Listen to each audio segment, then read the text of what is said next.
Yeah, yeah. In your house with O'Con. Hey, O'Con in your house. Hollywood in your house. Hypocrisy's head in the clouds. Curating all kind of loud. Wrestling in front of the crowds.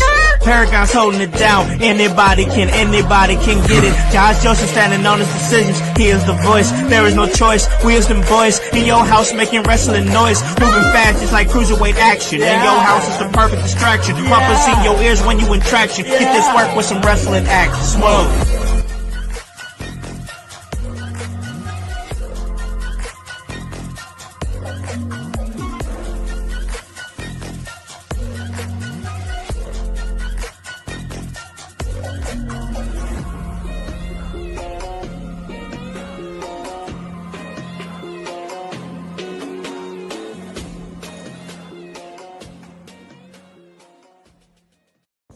Yeah.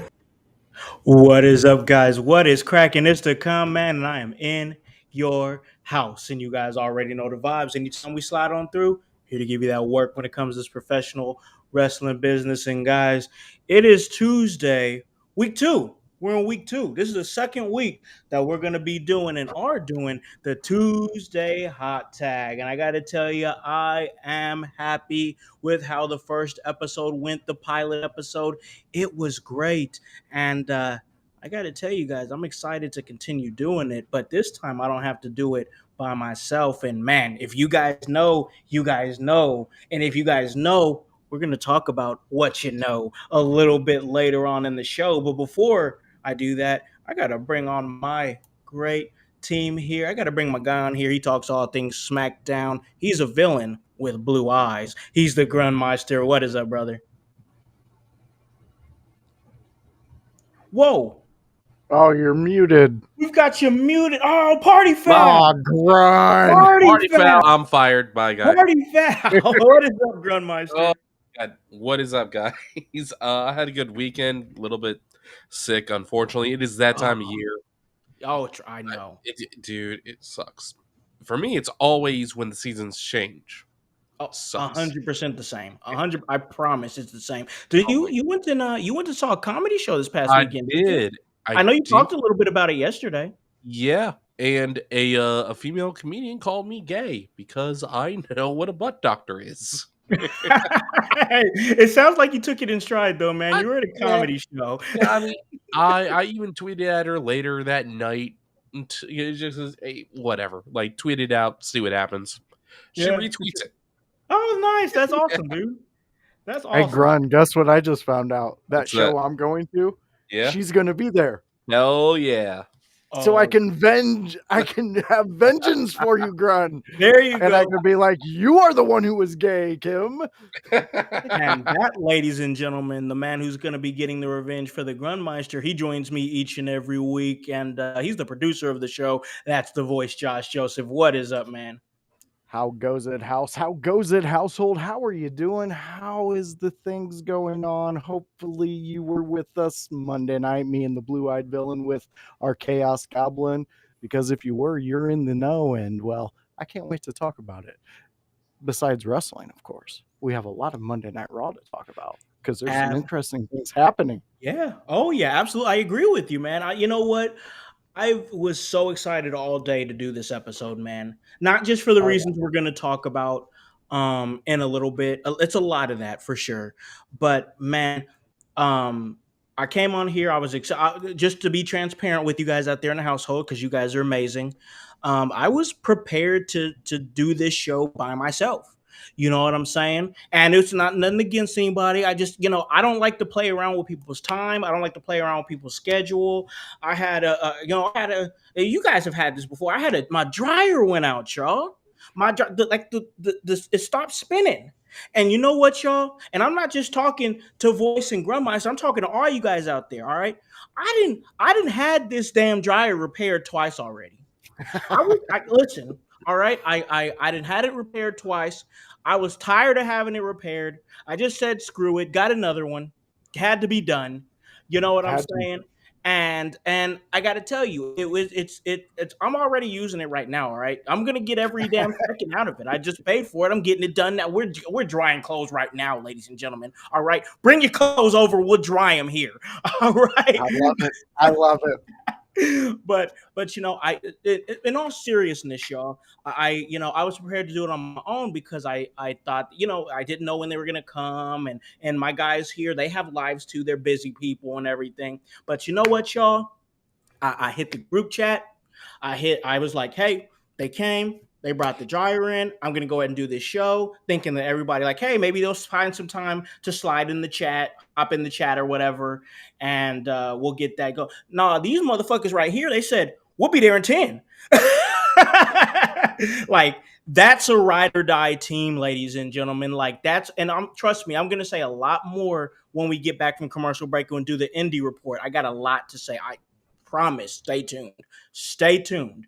But we do have to talk about Monday Night Raw, and it was the Raw rundown. And like Voice said, there are, and really is some interesting things going down on Monday Night Raw. And, a couple of things that I can bring up, and I'm going to get the guys' thoughts here as well. But this is just me kind of running down the things like that came to my mind first. First off, before anything else, what stood out to me, and I'm going to get your guys' as well, what stood out to me from the night, and you could say a lot of it, but I would be remiss if I didn't bring up Maxine Dupree's performance against Becky Lynch.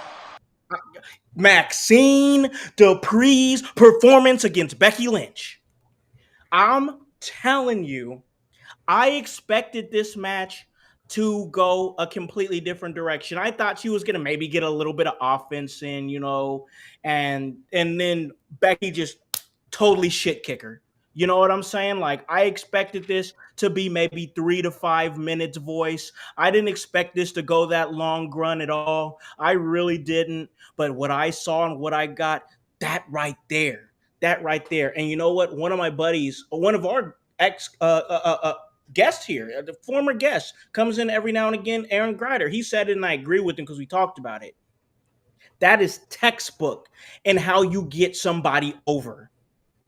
Textbook. If I'm trying to show somebody and they ask like, hey, show me a match where you think that somebody that somebody got over, like textbook, like how do you get somebody over in a match? I'm gonna show them Becky Lynch and Maxine Dupree. I promise I am. Because Maxine Dupree did a lot of things I never saw her do. And they really have been doing a great job on commentary, talking about how she's been training so much and killing herself in Natty's Heart Dungeon. And it showed. It showed. Maxine Dupree made me believe that she could be a fucking intercontinental champion in that match because she held her own. And you know what? I wasn't in love with the finish, the count out finish, and then how the referee. That's another damn ref botch that we've seen. Just in the we got to get these refs under control. I'm not hating on nobody. I know mistakes happen, but how do we go from 1, 2, 3, 4, 5, 6, 7, 8, 9, 10? Like, come on. So, but that'd be my only. But I feel like that especially with the title was not on the line, you should have let Maxine Dupree get that 1, 2, 3 shoulders on the mat. Grant, I know you were fired. I do have a comment on that. Sure. And so Becky got in Jessica Carr's face earlier in the match.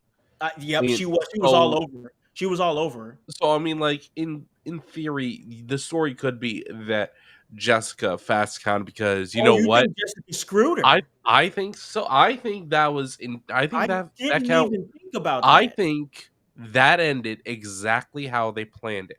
I don't think that Jessica Carr just decided to go in business for herself. I think she, Becky, and Maxine backstage talked about it and like, okay, how are we gonna make this good? Because Maxine can't really pin her or make her tap out, but Becky getting full of herself, forgetting she's outside the ring, and the refs counting, Maxine rolls back in. Maxine technically gets a win over Becky, making Becky look the fool, making Maxine look smart, especially after a match where they just showcased that she has improved outrageously. She has improved in the ring Yeah. since the last time we saw her. No, you're right. You're right. I do not hate what you're saying. Voice, you want to join in on this? No, I agree with kind of what Grun's saying, and kind of what Jones is saying here in the chat about the ref botches. We had a Yeah. big actual botch. Let's call it what it was. It was a botch.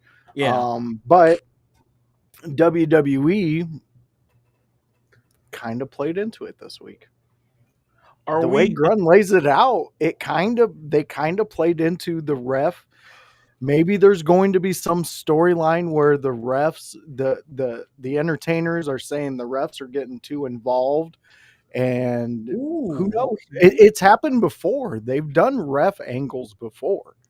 It's I'm and Little it's Nate made a career about I it. know. Listen. They might, and you know that wrestling always mirrors reality. I'm not saying we're in one of those like we're not in one of those really bad seasons. Like it was a couple seasons ago. Maybe you guys remember. Maybe Grun remembers when the refs in the NFL one year were just completely and totally awful on a week to week Oh, they basis. were garbage. On I was a Yeah, like, week to yeah, week basis. yeah. that And season sucked. yeah. And listen.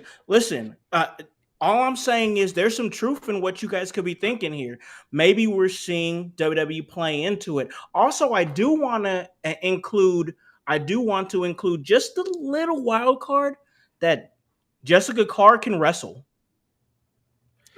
I was going It's to a good say possibility. she's wrestling as a luchador. Yeah, she was under a mask. She can In, wrestle. yeah. So So again, that plays into they could possibly go into a ref angle. And if they do, Grun, this is the first I'm hearing about it. yeah, I'm saying Grun called it. I Yeah, mean yeah. WWE, like when WWE are allowed to do what they want without interference from a higher up who thinks that they're big bad daddy, the WWE will do what's best for business. If they think there's money in a match between Jessica Carr and Becky Lynch, they'll do it because because you know what, money talks. And if Jessica Carr can showcase that she can match Becky's in-ring ability, or at least he's keep up with Becky in the ring, why not? Why Would not? it You've already let laid. me let Yeah. me ask you this, Grun, because you're on a good roll there. I like that. I do Wouldn't too. it be beneficial for the WWE to hold off on if they're going to put her into a match with Becky, um, using it at Saturday Night Main Event? Yeah. I Because that's a draw of a match and you're building a story with it if they do Yeah. work that angle. yeah. And that would be a complaint that we've had about Saturday Night Main Event, Mhm. that it's just a shit show that they throw together and they try to cram in a story. Mhm. This could be a saving grace for that. Definitely. Because I mean, honestly, where are we going to fit it on a Raw roster match? Night. Where are we going to fit it on a SmackDown? Where are we going to fit it at a PLE? Mhm. Yeah. To me, this Saturday night makes the most sense for Hmm. them. Plus, it's a spectacle. It's a spectacle. I mean, no, you're right about that. It's absolutely a spectacle. I got to tell you though, and I want to get listen. I want to Thank get you you. for catching that, C-Money. Yeah, but but listen, I do want to get your guys' thoughts, and then we got to move on. I got to get some of your guys' highlights from Raw. Did this match, and I want your guys' honest opinion. Did this match? Jeez, Jones. Jeez, the chat. Here we go again. I'm Here sorry. we go That again. one, We have one of the wildest chats in professional you got wrestling me media, on that ladies and one. Yeah, gentlemen. we do. Jesus. All right. Do you guys feel better, or where do you guys see Maxine Dupree after that match? Do you think she could seriously contend Oh, for the Intercontinental Championship? Yes. yeah, she's a realistic contender for me now. Okay. The whatever was put out before this is gone, erased. This shows where her level is now. Consistency, House. You Yep. say this all the time. if she can keep that consistency, I'm in. I'm a I'm huge fan fully if in. this is I'm consistent. buying in. Yeah, exactly, because that's what this division needs. It's a good spark for this division. Yeah, yeah. No, and OG Tony, you're right. It is Jones. He's just wild all the time, bro. He's just wild Yeah, all the time. But it's you in are his correct. DNA. Yeah, exactly. But you are correct. I love what you're saying here. It's the spark that is needed. If she wrestles like that on a night to night basis, and her whole gimmick is like she's just a grinder. Like that's literally like she could be a freaking shooter, dude. Like, did you see the look in her eyes when she had that ankle lock in there? You Yep, can't, bro. You can't teach that. she Mm-mm. hit a new level. You can't teach that, bro. The look in her when I even tapped my wife. I was like, look at that look in her eye. She's somewhere else right now. You understand what I'm saying, voice? She was on a different plane when she had that ankle lock on. And I was like, holy shit! Like you're giving me female Kurt Angle vibes. Like And we've been calling for that character for yes, so long. so long. So like, can you imagine if she just becomes an absolute blue chipper, bro? That Could could you be a imagine if Ivy Nile would have took this route? dude. This she's literally stealing Ivy Nile's whole thing, She but it's is. working. She does They it outsourced better. Ivy Nile's character. She does it better. Yeah, All this stuff, like I would kill to see Ivy Nile have any emotion in her face when she put an ankle lock on. yeah. You don't see it, but you see it in Maxine because Maxine understands. She's a student. She's hearing. She knows what she has to do, and she's proven that she's hearing what who's ever helping her in the ring, wherever she's getting her extra training. It's paying off. Keep going, Maxine. You're Yes, doing phenomenal. yeah. Just I was Here so we blown go. away.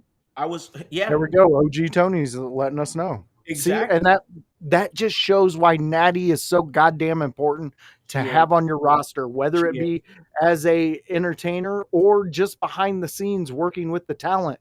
You need Natty in your women's division. Yep, 100%.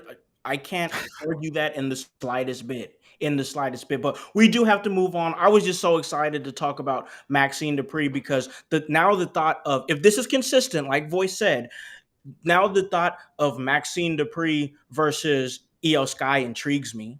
Mm, The thought of Roxanne Perez versus Maxine Dupree intrigues me. The thought of Asuka versus Maxine Dupree intrigues me. It's she's level. You understand what I'm saying? She's yep. changed the playing field. If this is Yeah. consistent, if this is real, if what we're seeing is the true Maxine Dupree, she's changed the playing field. So everybody here in the chat sees it. There's a huge improvement. She held her own against one of the best in the world. It doesn't matter what you think about Becky Lynch personally. She's one of the best in the world. And Maxine Dupree held her own, and that's that. Yep. And that's just facts. That's just facts. 100. So excited for her future for sure. But I got to give it to my man Voice here. I knew, like you said at the top of the show here, there are some things you've been pretty intrigued by Monday Night Raw. Let's give it to you and get your thoughts. Yeah, I'm really into this new chapter of Paul Heyman. I love his Yeah. manager gimmick. I love what he's doing. He's doing some really great work. I love that playing the devil in Seth's ear, making Yeah. sure that he doesn't fall to his own big ego in reality. I mean, he really laid it out in a realistic way. Let's Yeah. just say if this was like a actual real life thing where Seth controlled a group of guys. Paul was his mouthpiece. Paul was his advisor. This is what you'd want an advisor telling you. Yeah. And the fact that he's keeping Roman's name in his mouth, that is the most interesting thing to me, because I don't recall, and House, I know you'll correct me, because you're a huge Heyman fan. Huge. But Yep. every time I've seen him switch over from a top contender or a top star, he doesn't really talk about the one he left. He may mention it, but he's talked about Roman quite a bit. Yeah. Like, he'll throw things out there in promos and things like that, kind of little hidden jabs at people. But with Roman, he's very blatant with his name. Yeah. So that I don't know if I'm reading too much into it, but I'm also picking up on what Asuka's doing while she's in her the Kabuki Warriors ear, Oh, because she's she's doing doing Heyman incredible. vibes too. Yeah. That when that elbow got dropped, and then Asuka was the first one to be grabbing up and whispering in her ear, letting her know, hey, that was great. That's what we need. Dude, that's Heyman right there. Yeah. That is Heyman letting you know, getting you hyped. And I love how Heyman's doing the somewhat opposite, but still getting Seth hyped, but Yeah. in a different way, where he's telling him there's a reality.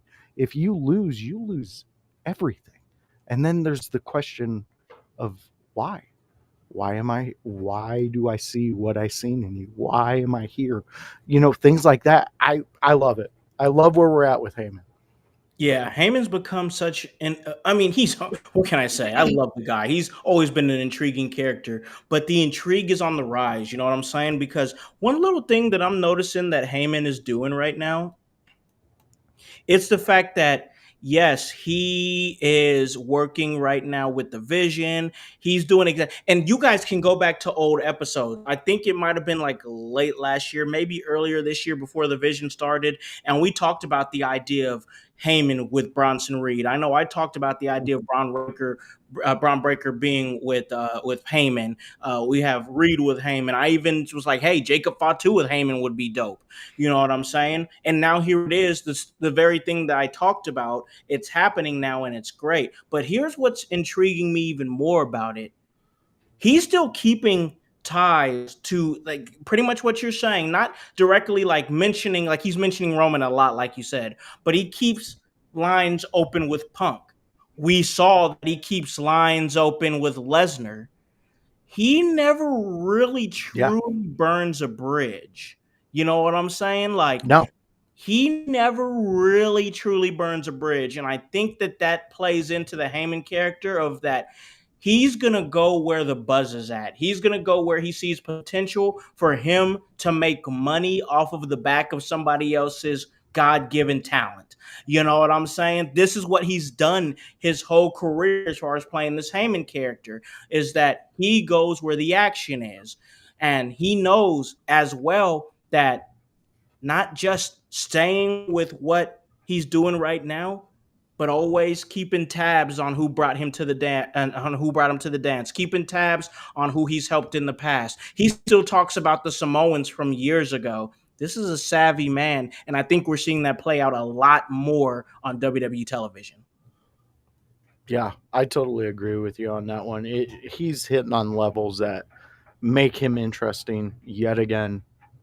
Yep, and he I mean, knows. even the younger generations, Yeah, yeah. they're still Heyman. We're seeing so much people turned on to Heyman. You know what I'm saying? Like you never really know like who you're inspiring. You know what I'm saying? Exactly. And this like we're seeing Heyman really doing some amazing work. I also wanted to bring up Asuka as well, just real quick, because Asuka's doing amazing work. I talked about her a little bit last week, as far as we're seeing her be a little bit more manipulative, and we're seeing her really jump into like Asuka is a great match machine. We know that about her, but now she's proven that even when she's not speaking English fully in her promos, this woman has learned how to tell you a story, and I absolutely love it. Grun, I want to throw it to you, man. I just wanted to show some love to Asuka and just her like like the revigoration. Not like she was like on the downswing or anything like that, but I felt like that maybe she wasn't in the in the audience's mouth as much as she once was. She's back roaring again. So I just wanted to show Asuka that love. Grun, what about you, man? What has really stood out to you as far as this past Monday Night Raw? This past Monday Night Raw, I guess the thing that has really stood out for me is that is I guess yeah, I guess it's the tag team division in a negative light, and that is while Mhm. they have a great tag team division, if you look at the individual teams, if you look at how they're actually being presented, like they're an afterthought, unfortunately, and Oh, yeah. there were it's been happening between Raw and SmackDown where there are more tag team matches with non-tag teams than actual tag team matches in the tag team division. Why don't Division want the tag titles, bro? It's like they want the tag titles. Those Street Profits, they want the smoke, but Nick Aldis won't give them the smoke. I'm not understanding why. Here's the smoke. I'm not. I'm not understanding why the Judgment Day are even holding the titles right now. To be I honest with you, it, like there Makes no you have. sense. it, I've said this on a past episode. You have Becky who has the Intercontinental Championship, elevating that title. It got even, even in a non-title match, got elevated even more last night. It would have been elevated more if that match last night was a title match. But then you have Seth, who's the world champion, and what is there like? Doesn't it make sense for this faction that is looking to prove utter dominance to take over the business? Wouldn't it make sense for them to want to be the tag team champions and add gold to the vision? They haven't even sniffed at those titles. I don't understand it at all. Yeah. I'm a loss because we just had such a great run with tag teams. At least that's how I felt. Oh I yeah, mean, I agree. leading up to WrestleMania, even though we got stiffed on the match we all wanted, they gave it to us the following live of I believe it was on SmackDown, wasn't it? yep. Yeah. Yeah. So they gave it to us on SmackDown. So outside of that, what we're looking at is them not figuring out that right now with the tag teams that you got set up, the best play, and this is purely my opinion, so light me up in the chat if I'm wrong. The best play is to put them on Bronson and Braun, Come and because on.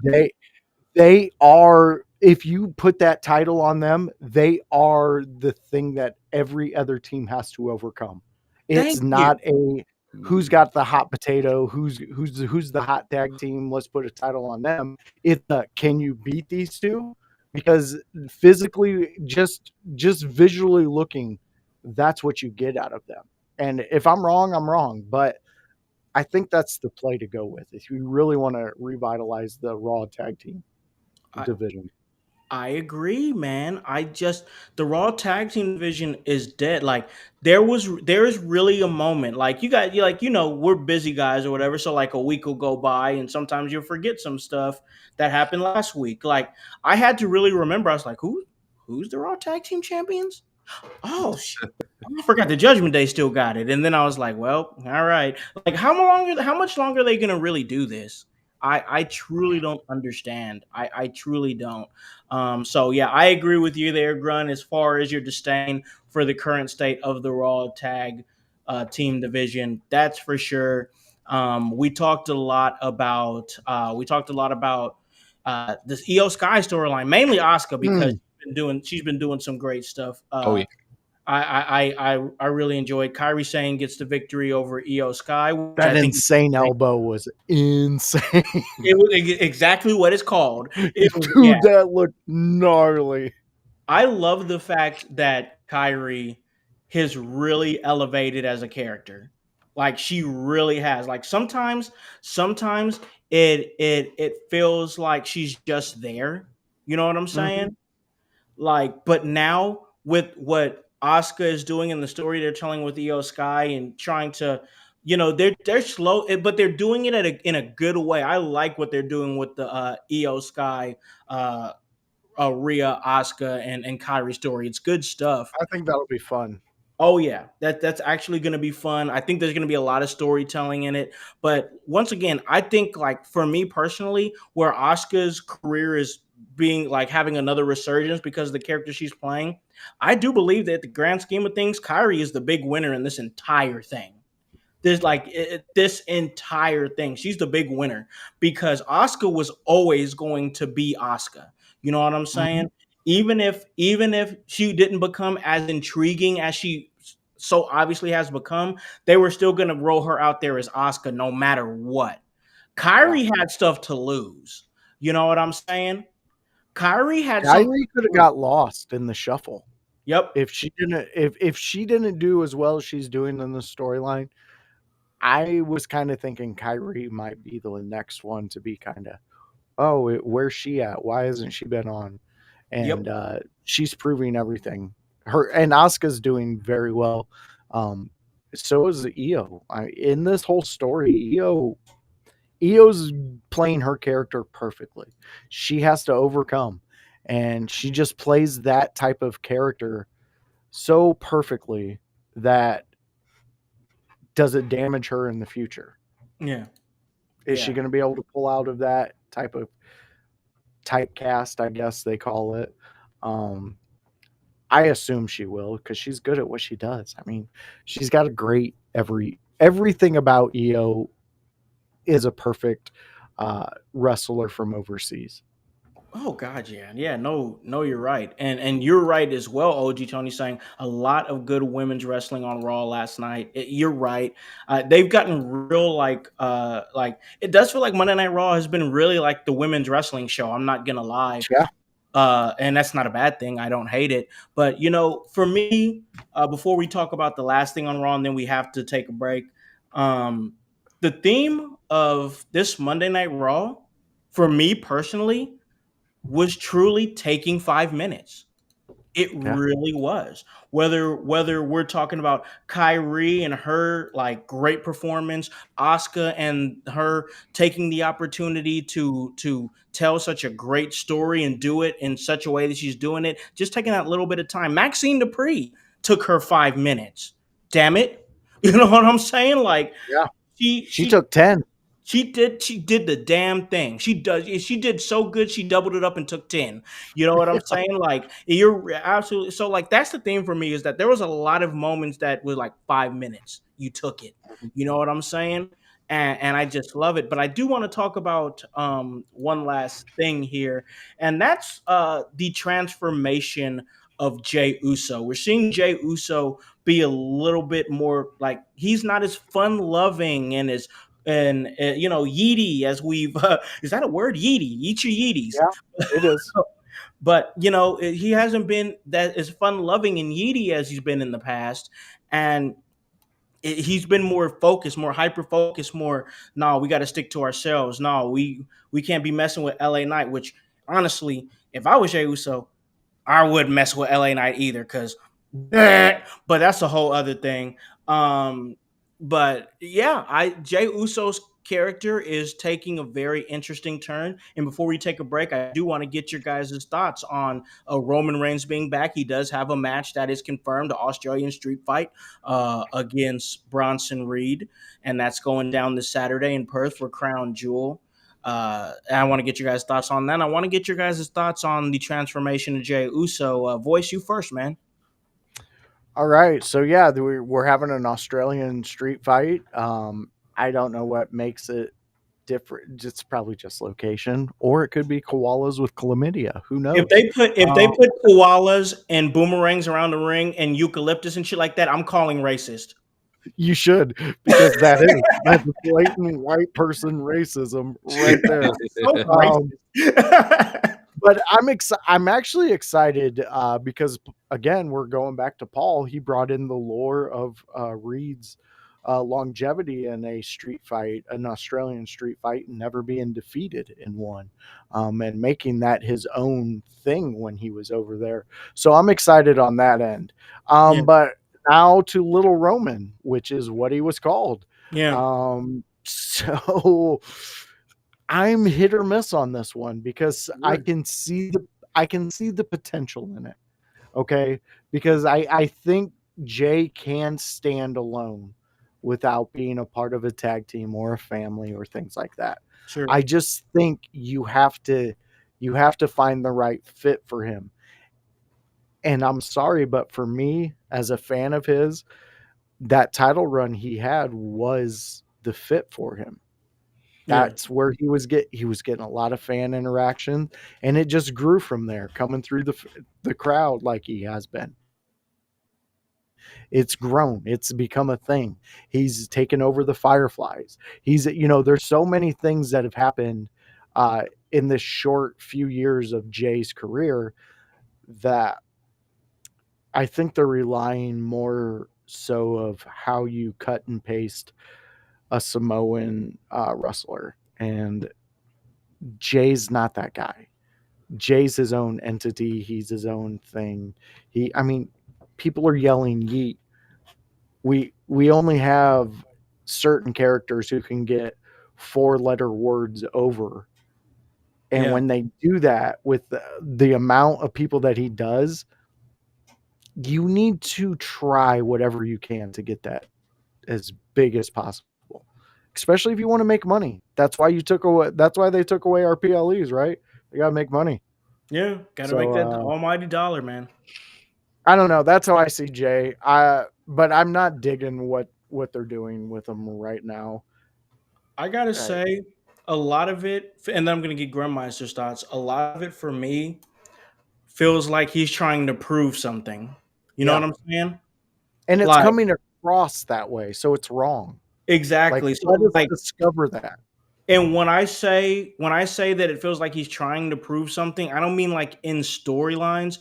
I feel like that in real life, he's trying to prove he could be that serious wrestler. He could be that serious competitor. He can be that guy that could put on a 5-star match. Like, listen, Jay, we are not expecting you to put on 5-star bangers, bro. I mean, you've had some great matches, but we don't expect you to put on 5-star bangers unless you're coming out with your brother.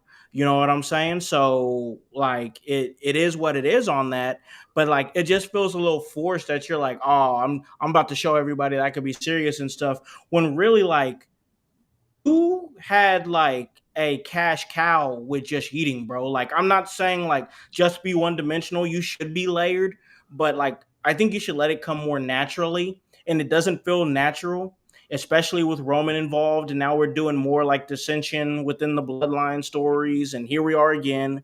You know what I'm saying? And like, what's gonna happen is Bronson Reed gonna take out Roman again at Crown Jewel, and then Roman's gone off TV until another month or something like that. Like he's returned 3 times already, bro, this year. Like 3 returns in 1 year, bro. It's too much. And I It's a love record. Roman.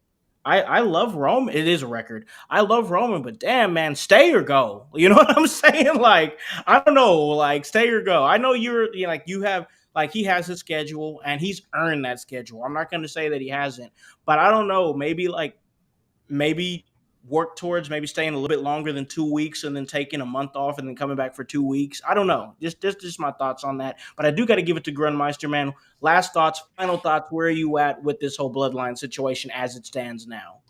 I am ready to be at the 9th inning of the Bloodline story. Oh yeah, I got yeah. I'm a little bit over it. Solo Sokoa, like WWE, they completely screw. My guess is that what's actually happening is that TKO thinks they understand pro wrestling now, so now they're saying what they want, Mhm. and they want the Syrian Middle Eastern wrestler, the only one that that WWE really has, to be the big star at the Royal Rumble and at WrestleMania in Saudi Arabia. So they're trying to get him pushed, but it's I don't think it's getting over as well as they expected Mhm. because Sammy has a very specific way he gets over. Yeah, he Mhm. does. But listen, I'm gonna say this though. Just to counter that point real quick. The Sami Zayn U.S. Open Challenge is my favorite part of SmackDown right now. I hate it. You hate it? I hate it because it is not a real open challenge. Sami Zayn is lying. He Uh oh. knows all of his opponents, every single one, because he keeps winning. If you're real, and he's barely struggling at all, he's pretending. He's an absolute ass. He is letting us believe that he is actually being challenged. He's not. He's an egotistical narcissist who Oh. thinks that the entire world of pro wrestling revolves around him, but everybody knows that, oh, it's super nice, sweetheart Sami Zayn. It's like, no, I see through his lies, okay? Karrion Cross showed me the truth. Oh my God. I, I, I, Holy shit! Oh my gosh, this is insane. What if he was right? What if Sami Zayn is just a narcissistic bastard secretly, and he just acts like a nice guy to get people to love him? Oh, come on. That is This is anybody. crazy because Grun was championing Sammy months ago. Yeah, I was. And liking what he was doing. And now we're full circle. Karrion Kross is his letting them letting him go really affected you, huh? Oh yeah. Because we're gonna talk about that. I don't understand how I don't understand. Like it must Sami Zayn. It's Sami Zayn. It all comes back to Sami Zayn. Listen, man, I don't know. Sammy probably is getting like they're really probably pushing him so hard, like, yeah, you're gonna be our guy in Saudi Arabia. So hard that they're letting that motherfucker win matches with the Blue Thunder Bomb. Oh. He went years without ever scoring a 3 count on the Blue Thunder Bomb on the black and yellow brand of NXT, during his time on SmackDown Live, during his time on Monday Night Raw. He never finished a match with the Blue Thunder Bomb. Okay? Do you guys hear me? OG Tony, do you hear me, man? In the last 3 matches, he's won his match with the Blue Thunder Bomb. With ease. Yeah. Yeah. Grunt is wow. He might be onto something. He might be onto something. He's wanting us to throw Grunt off the stage. I will say this. I prefer the Blue Thunder Bomb as the finisher over the Holuva kick. I was never a fan of it because Sammy's not a small guy, but he doesn't look like his kicks can actually hurt. If it was Bryan Danielson, Daniel Bryan, I could believe that because he was a martial artist, submission specialist, all that. So striking makes sense for him. A kick from Sami Zayn makes no sense without all the moves that he does. And might I add to that, don't you think that it would be more damaging to have somebody lift you up, spin you around, take you off your equilibrium, and then slam you at full speed to the ground with full adrenaline? That's a finisher. Yeah. Yeah. Like, that's a finisher, dude. I'm sorry, but that's a finisher.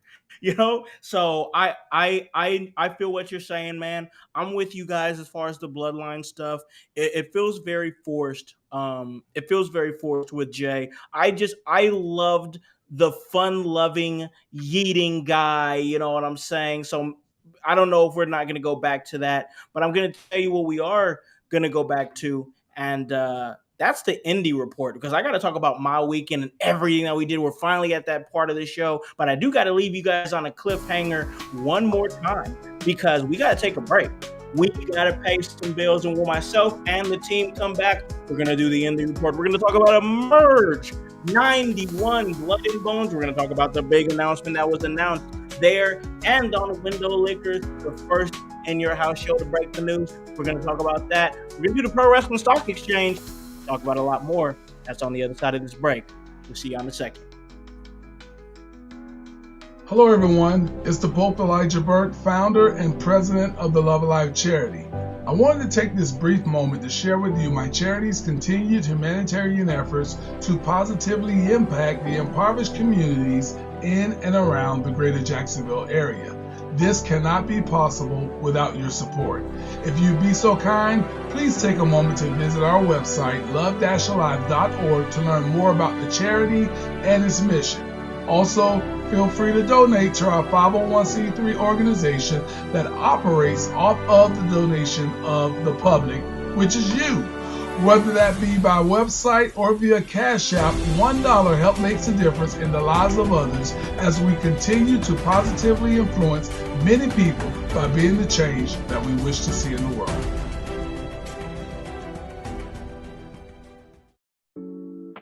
Welcome to the Brainbuster T-shirt website where your favorite podcast team in your house lives. Look at all these fantastic options you have.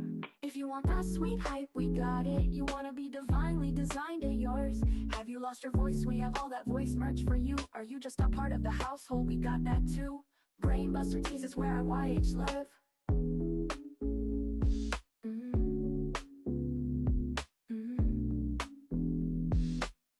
Brainbuster Tees is where IYH live.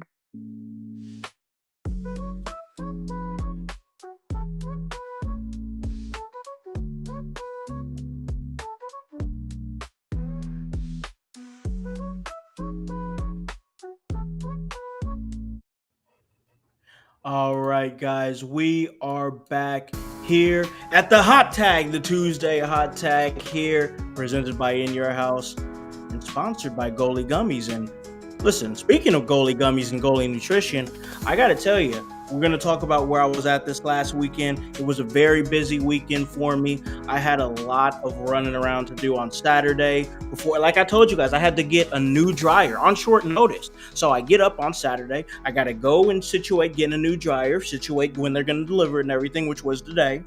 And then I have a huge show where I'm doing lead commentary at Emerge Wrestling for Emerge 91. I have a huge announcement that I have to announce. I got to stay focused. I got to be good to go. And then I have to come home, drive from Columbus, get to bed, get up at 3 o'clock in the morning, go to work, get off, and I tell you, I crashed after that. But I wouldn't be able to do all that if it wasn't for Goalie Nutrition. And man, I talked about how I had that big announcement. I had to stay focused. I was able to stay focused because I had the Matcha Mind gummies. They were there to keep me ready to go, cognitive and good, focused. You dig what I'm saying? And man, everybody was telling me, hey, you look great in that suit. You look like you lost a couple of pounds. And man, that's because I made sure my fupa wasn't fupaing. All right? Because I got the apple cider vinegar gummies. They help out when I'm working out and keep that stomach flat. And listen, I need to restore and rewind, and I definitely restored and unwinded after a big weekend, a big wrestling weekend, many things to talk about.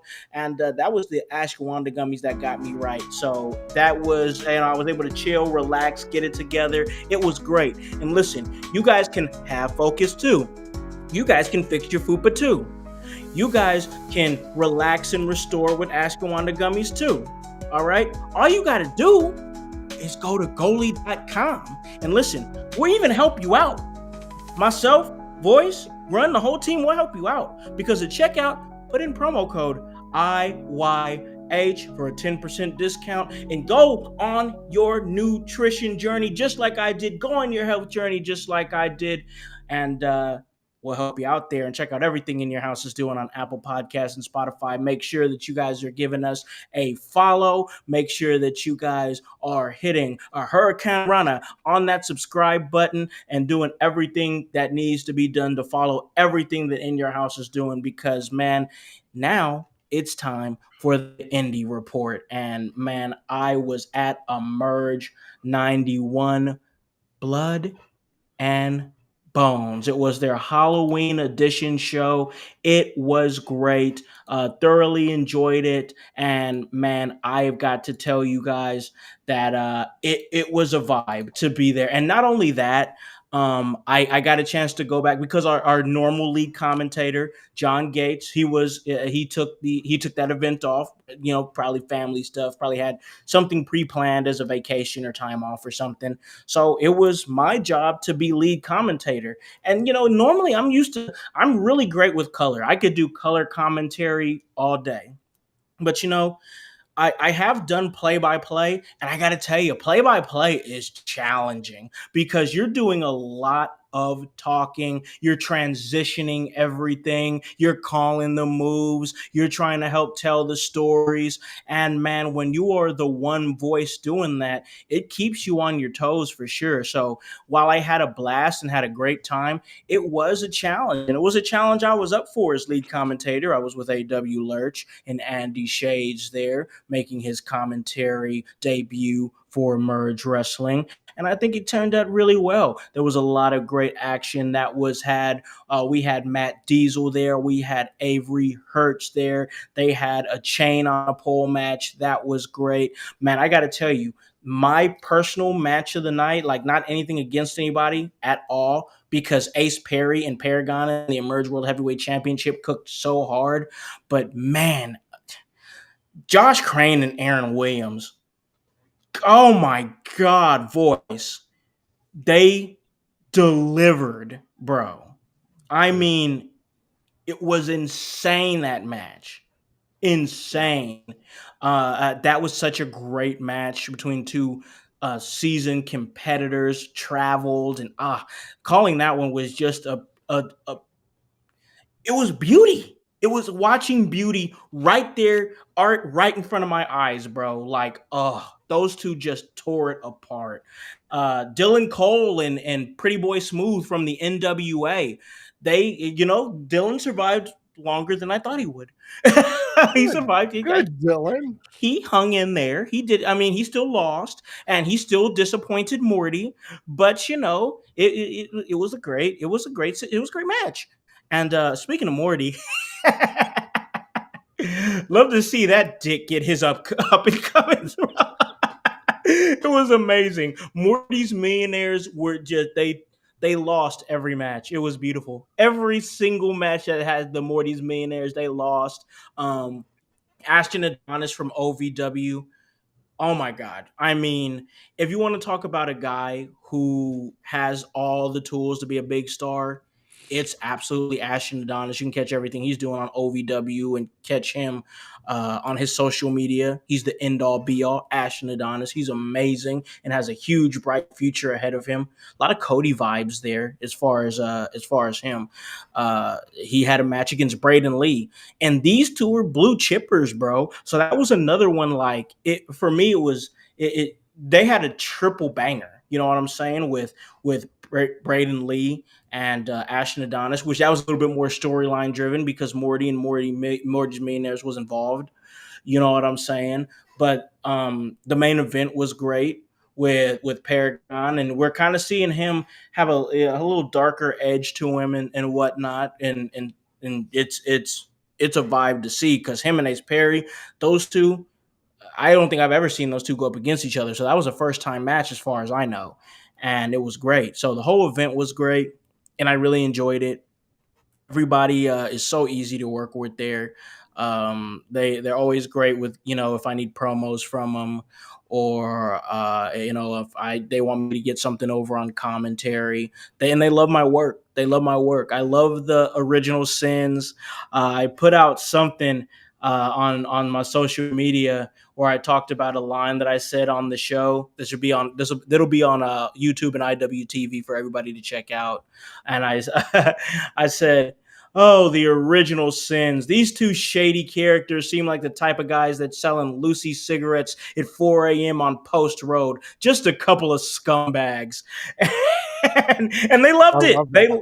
They Yeah. loved it. I mean, I have fun, man. I just had so much fun, and the show was great, and everybody there was great. But that's not even the biggest thing, man. Like now we're getting to the big news here, okay?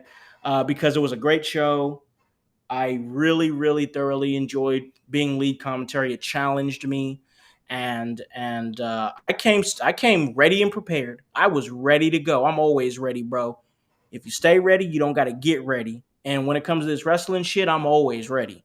So I had my opportunity, and I had another opportunity, and as announced first publicly on social media through Emerge Wrestling's Facebook page, as broken on the Window Liquors podcast on Monday, In Your House has stricken a deal, a partnership with Emerge Wrestling to be at the Squared Circle Expo in Indianapolis, Indiana, March 27th and 28th. We're not there as fans. We're there to work. We're vendors. We're there to give you guys live podcasts. We're there to give you guys a great fan experience. Welcome you to Indy if you might be from the surrounding area or coming from a long distance. Come and join us and come find In Your House because we're going to show you guys exactly what this team is all about. And listen, I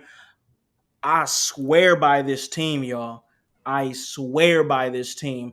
We're gonna be getting we're gonna have a group meeting soon. We got to get GoFundMe stuff together. If you guys want to assist and help us getting a plane ticket for Grun, helping us with room and board during this weekend, help us with any little ins and outs. We're not saying you have to give money, but we would be appreciative if you did. We're going to put something together, some sort of GoFundMe a page. We're going to link it. We're going to talk about it every single solitary episode. I'm sorry in advance.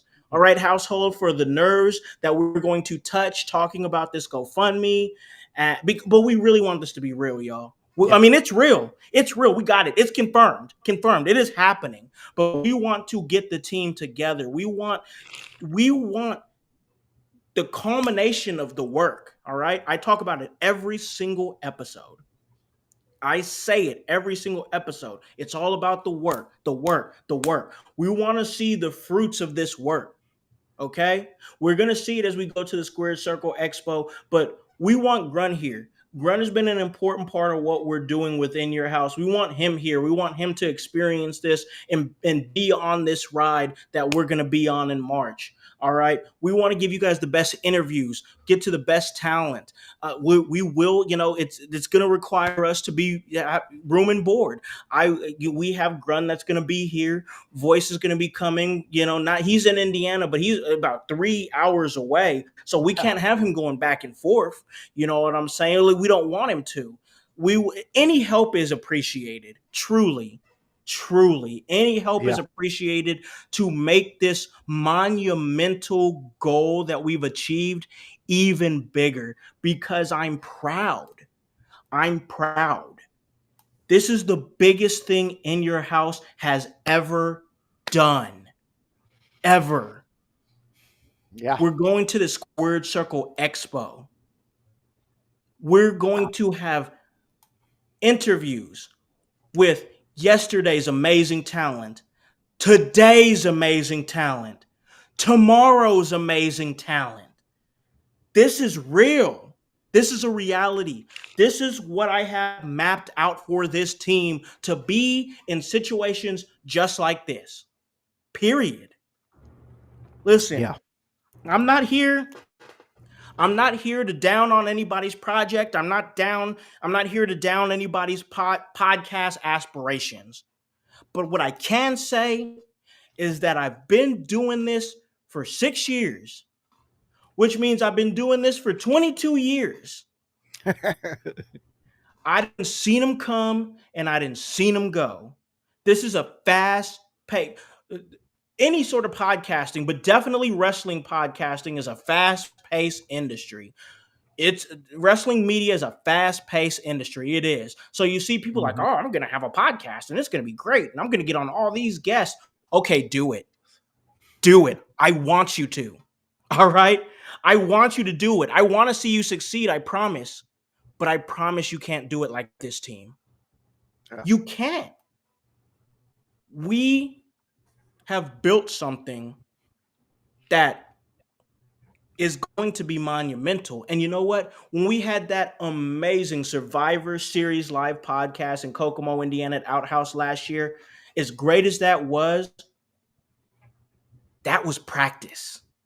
Okay? Thank you all for coming out. Thank you. We had a great time. So no disrespect, but that was practice for what March is going to be. All right? And I want to thank my team, all of y'all. I wish everybody was here to thank. But I definitely want to thank you guys in the household too. Because you guys keep us coming back. You guys remind us we're not out here talking to ourselves.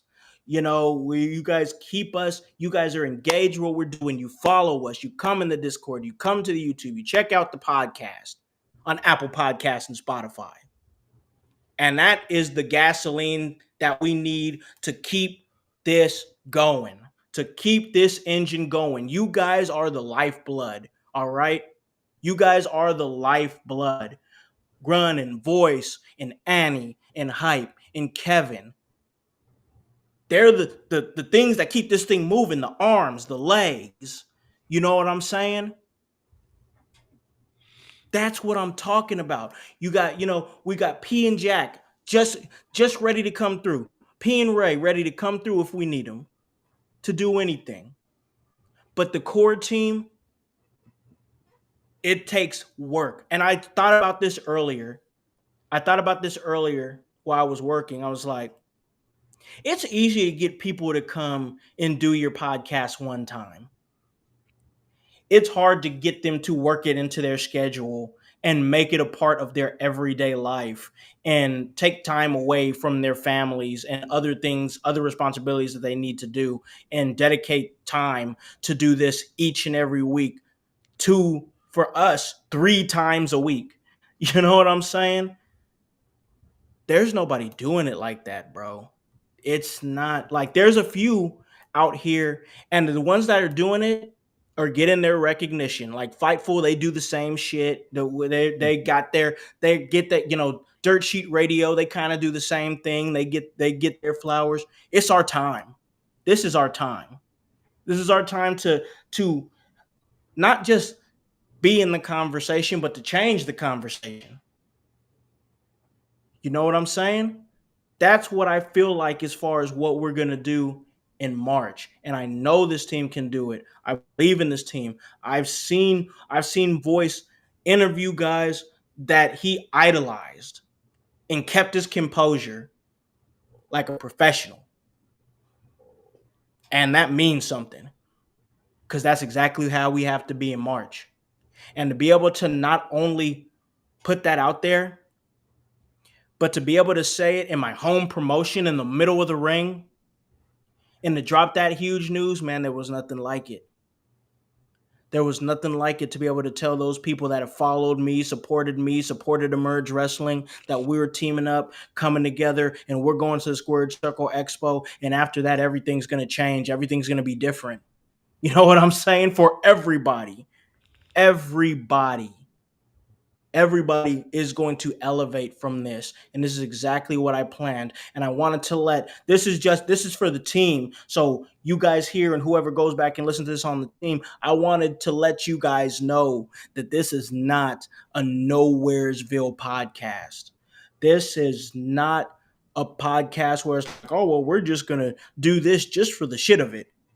Listen, we have fun, but we have fun with a purpose. We have fun with a purpose.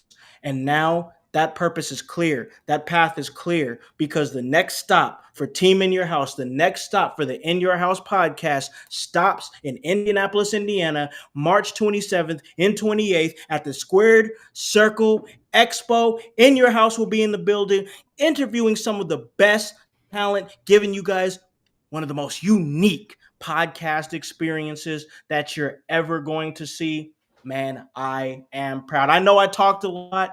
I had to, but like I gotta. It's just amazing news, man. I'm on cloud nine. Have been since the deal got closed and everything. It's been great. Voice, you've been with this team for over a year now. You have been extremely loyal and have done a lot of great work for this brand, man. A lot of great work.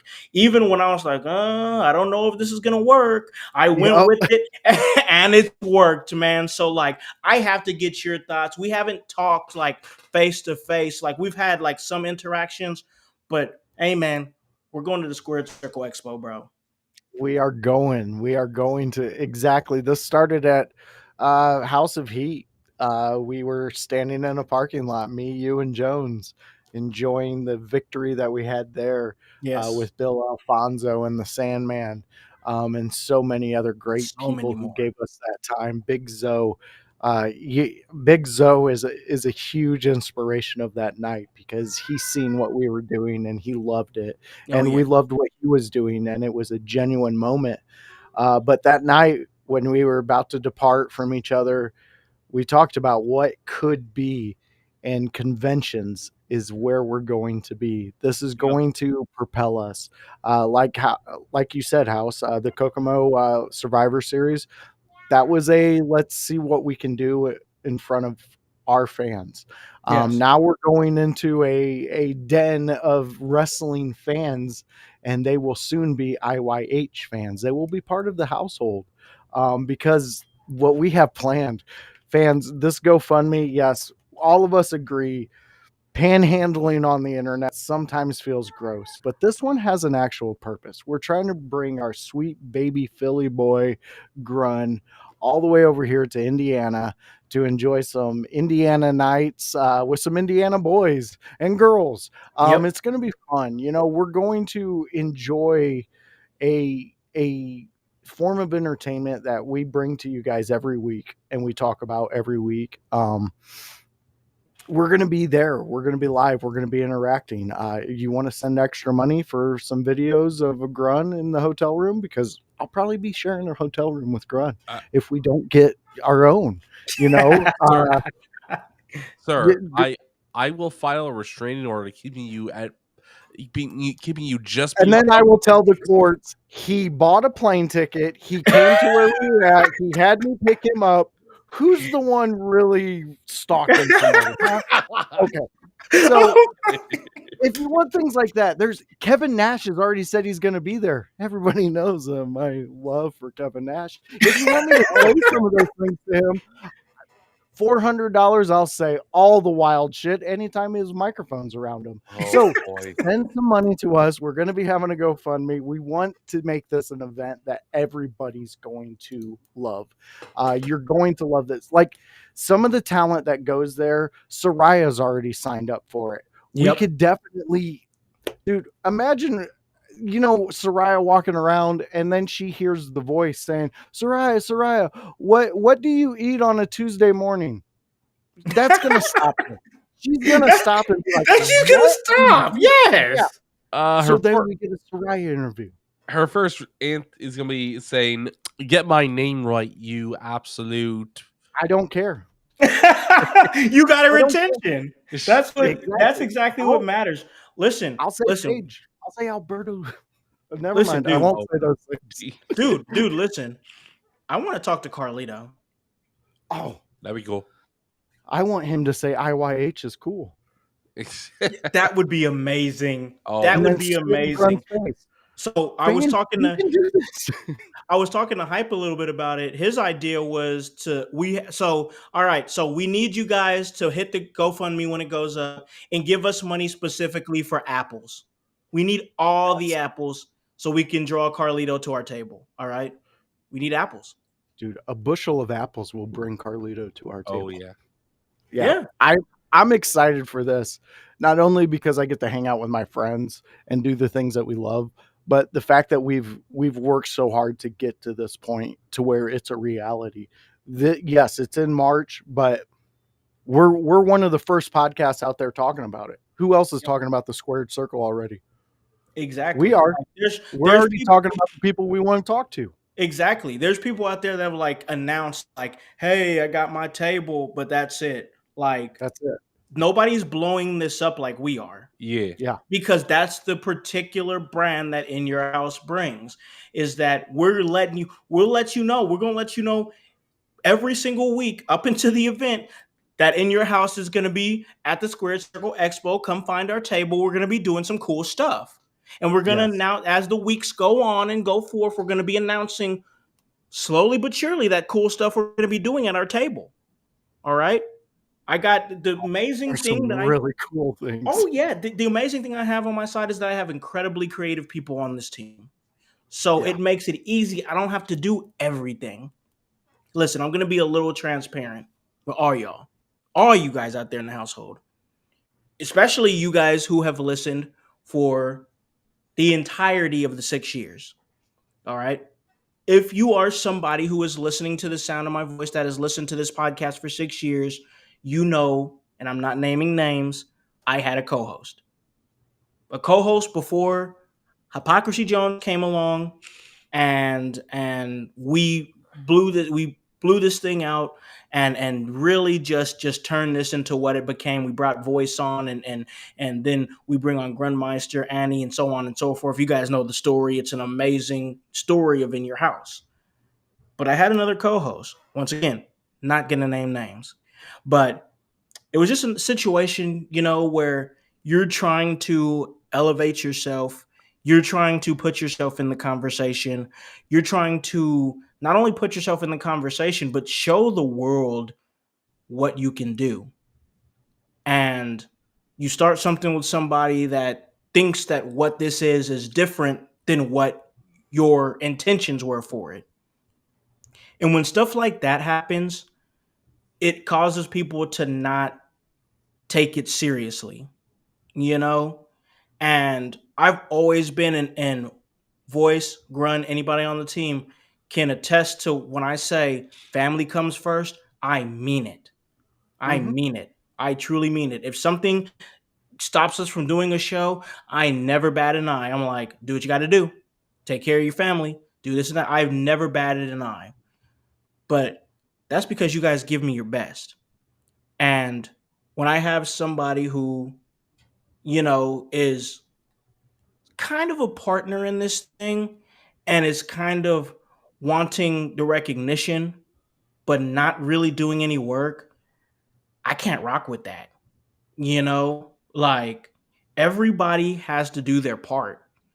And once again, this isn't no whole diatribe or a ha ha ha ha ha. Your life is where it's at. My life is. I would never do that. I promise I wouldn't. Like that's just not who I am as a person. Wherever he is, I wish him well. I truly do. But the trust that I have in this team going into this huge event, this massive event, I feel confident. I truly do. I don't think this team is going to leave me holding the bag like I once had to. You know, it sucks when Yeah. you have to do all the work at something that you're trying to do. At this in this case, it was Heroes and Legends in 2019, and I still credit that night for being one of the nights that kind of changed the trajectory because that was like my first night doing commentary that was somewhere other than the promotion that I was doing it at. And I really got a chance to try something. But I'm just proud of this team. I think we're ready. It's going to be an amazing event. We're going to talk to so much talent. They're going to be continuing to announce talent as the Mhm. time goes on. So we'll be able to talk about that on the show a lot. So we'll have a lot of Squared Circle Expo updates as the months go on. We're going to talk about when they announce guests. We're going to talk about when we have interactive things that we're going to do, and we announce it here on the show that we're going to be doing at the expo. I have a lot of cool ideas. Voice has a lot of cool ideas. I'm just excited, man. I am excited. Grun, you've been with this team for a little. I mean, I think it's been a little less than a year, maybe, but still has been like so important to what we do with your opinions, the way your consistency on the Friday show, your consistency on the Monday show. We can always rely on you, man, to put out an episode. And what I truly love about what you do, outside of like just hearing you kind of like break down your takes on wrestling and stuff like that, that if you have something else going on or whatever, all you do is just move the show to another day and you're like, hey, I can't do it on Friday, got to do it on Thursday. And it's a little shit like that, bro. It's just you don't think that's a lot, but it is. It is. It just is. You know what I'm saying? Like it shows that you're building rapport. You know what I'm saying? So like, yeah, dude, you fucking deserve to be at this thing just as much as the rest of us. Where you at, man? What's your thoughts on it? Dude, this is gonna be it's gonna be awesome if we can actually get me out there. It's gonna be awesome to finally meet you guys in person. It's gonna be awesome to Yes. be at my first wrestling expo. Like Ooh, this okay. this would also be the first time that I meet potentially former or current WWE, or well, I guess all former WWE superstars and legends. Wow. That So makes me want to make this happen for you even more. I mean, yeah, Grun's like getting herpes. Yay! don't give me herpes. I don't want it. He's like, I don't want it. No STDs. No. Grun, Man, Use real protection, quick, children. I want to ask you because you haven't been out to our neck of the woods, right? No, never. Okay, so you're going to Indianapolis. Yep. Is there anything that you've heard us talk about that you want to do when you get there yeah, I- that's a great besides question. the expo?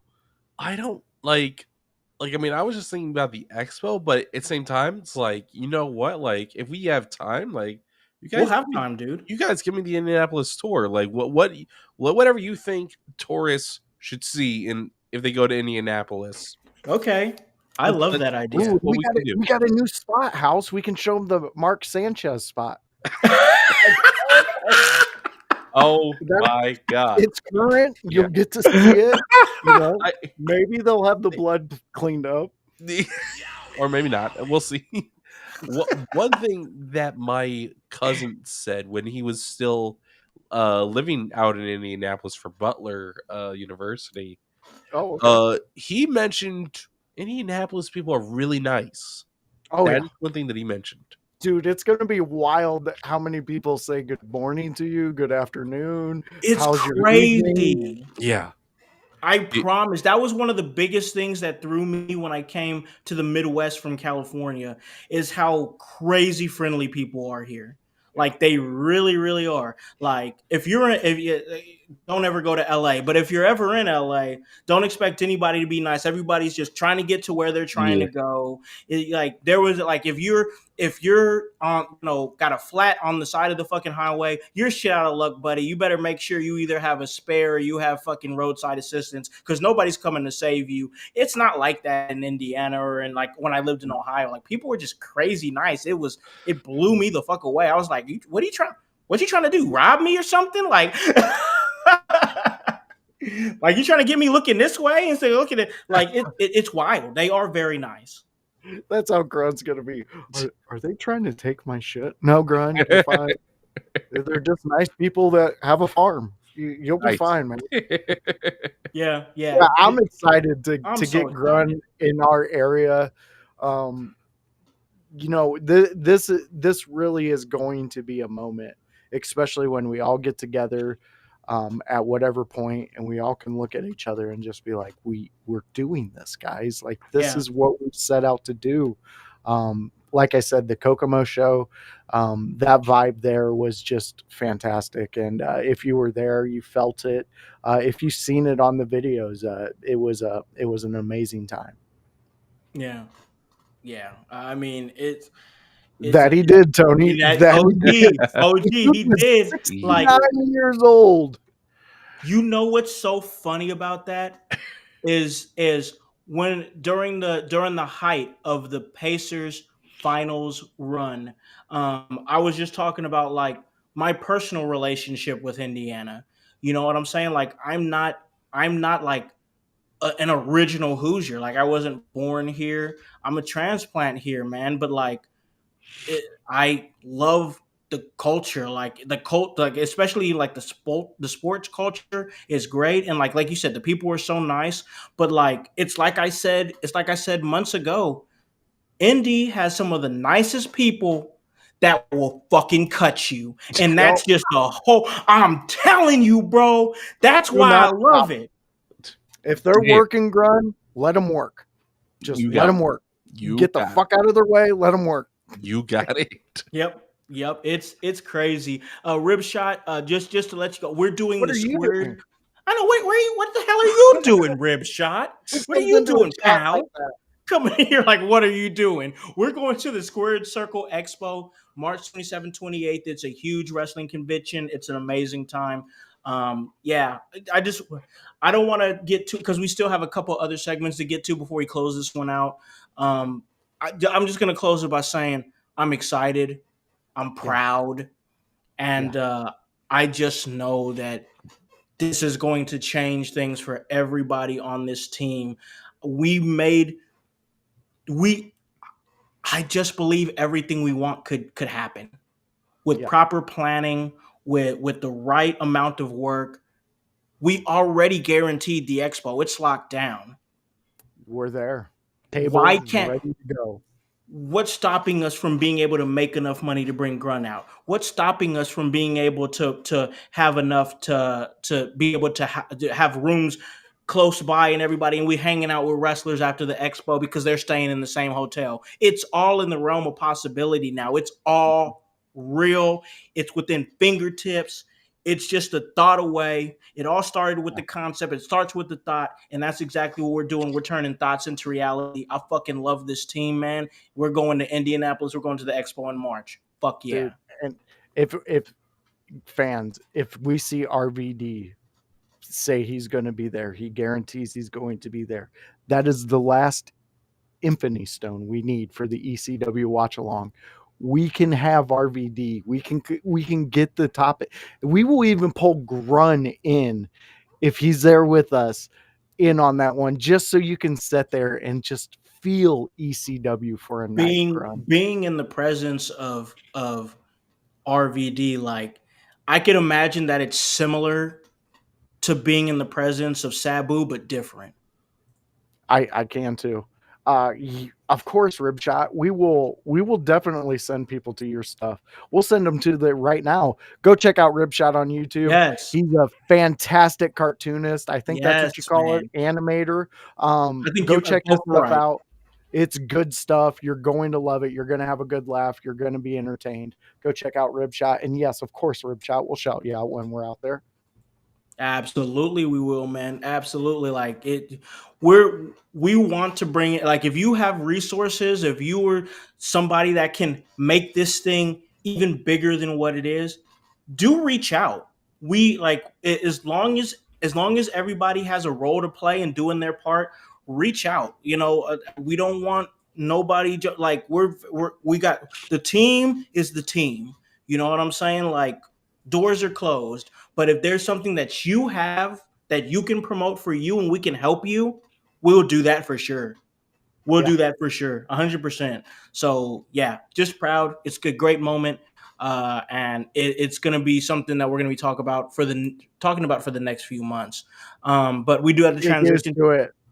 Yes, get used to it. Yes, but we do have to transition to our next topic here, and that's pretty short, just like these last couple of segments are. We just kind of roll through them. That's the Pro Wrestling Stock Exchange, and I know you gentlemen weren't here last week for when I did it, and if anybody who didn't join us last week, first off, make sure you go back and listen to last episode before you do anything else. All right, just do it. It was a great episode. All right, go Apple Podcast, Spotify, forget about it. It's there. You can check it out. But this week we're gonna do it again, and that's the Pro Wrestling Stock Exchange. And basically how that goes is that we're going to take talent, a promotion, a stable, a manager, whatever, a referee, whatever, it's pretty wide open as long as it's something conceptual and it's something tangible in some kind of way. What are you buying and selling in professional wrestling? Buying as in what are you buying now before it blows up? You think this might be the next big thing? You think we got something going here? And like then we sell. And this is something that you might have been like, I thought this was going to be something, but now I'm ready to sell my stock in it. I give up. I'm done. And I think it's time to move on. So I'm going to start with Grun here. Yeah, I'm going to start with the Grunmeister here. And we're going to go with buy. Okay. What are you buying this week on the Pro Wrestling Stock Exchange? What I am going to be buying into, I think. Oh, do I want to go safe? Or do I want to go risky? Ooh, okay. Because like Bailey would definitely be a safe buy. Sure.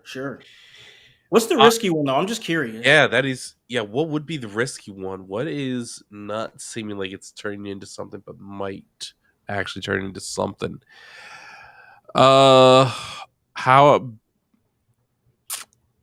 I am going to buy in to the promotion called All Elite Wrestling. What?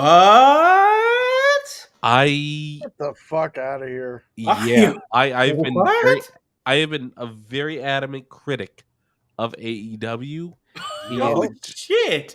and you know what? I think Tony is getting his shit together. I think maybe, although we'll find out in about maybe 24 hours, maybe a week. Yeah. Because Santos Escobar is no longer with the WWE as of right now. Mm-hmm. And Right. Tony Khan has a bad habit of buying talent. If I will say this, if he signs Santos Escobar for next week, or Santos shows up in the next 3 months, I am selling all my stock in AEW.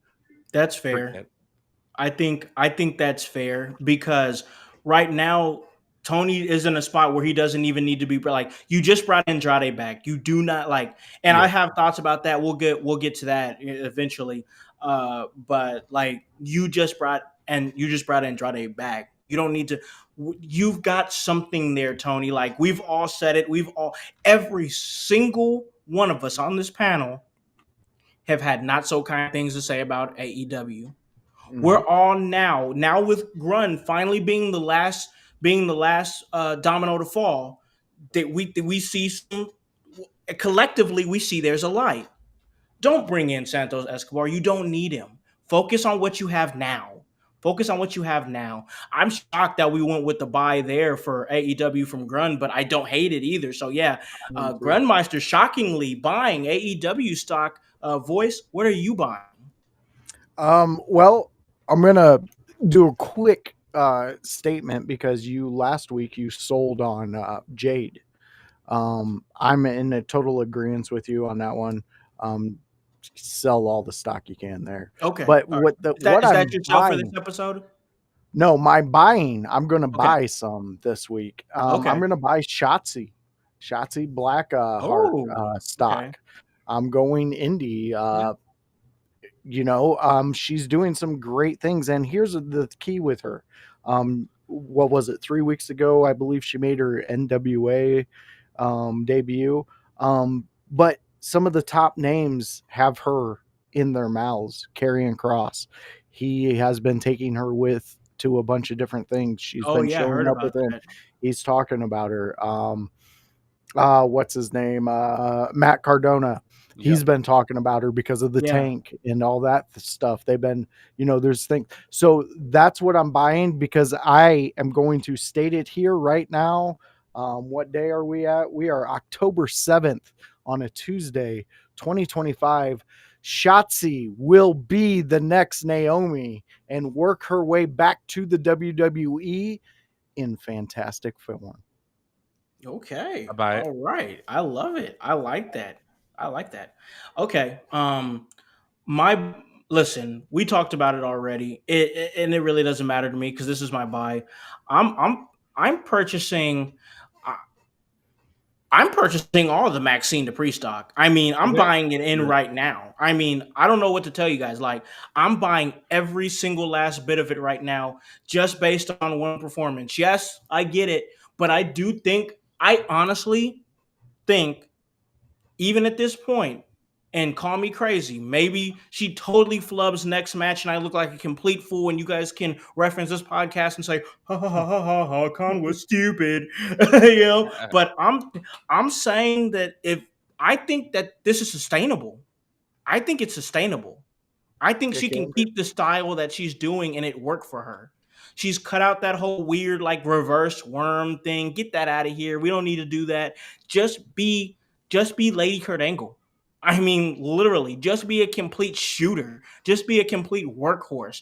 That's the character. And it happens so organically that people can get behind it. You know what I'm saying? I love that. I also love what OG Tony is saying here. He's buying TNA stock. I think that's a smart move, especially with them being so heavily, affiliated with WWE at the time, and the whole angle that they're going with right now with the invasion. Yes, I said it, invasion. All right, Yep. I said it. It Word. I used it. is. Say that word. It's Bad. a, It makes people feel bad. I Shut used up. it. I It's used an it. invasion. Have fun with it. but okay, I like I that, love that. Tony. I Yeah, like that great, OG. great stock to buy. For sure, for sure. Okay, all right. Now we're gonna go to the sell segment of the Pro Wrestling Stock Exchange. I'm gonna mix it up here. I'm gonna start with voice. What are you selling on? Okay, this week I'm selling. And I know I said the Jade thing, but I wanted Sure, to bring it up. So I'm listening. I'm paying sure. I attention. appreciate it. Um, I'm selling exactly what we had negative talks about. The whole Monday Night Raw tag division. I'm selling it Yeah. until they do some massive changes. Why waste your time? Go get something to eat. Use the restroom during those times. Until they give us what we want, stop watching their tag. Yep. No, I agree. I agree. I think that's a good sell. The sell I think we all have agreed on. But Grandmaster, what are you currently selling on this week?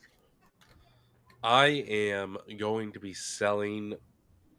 So I am selling stock in Sami Zayn Sim- You're killing me tonight, bud. I love it.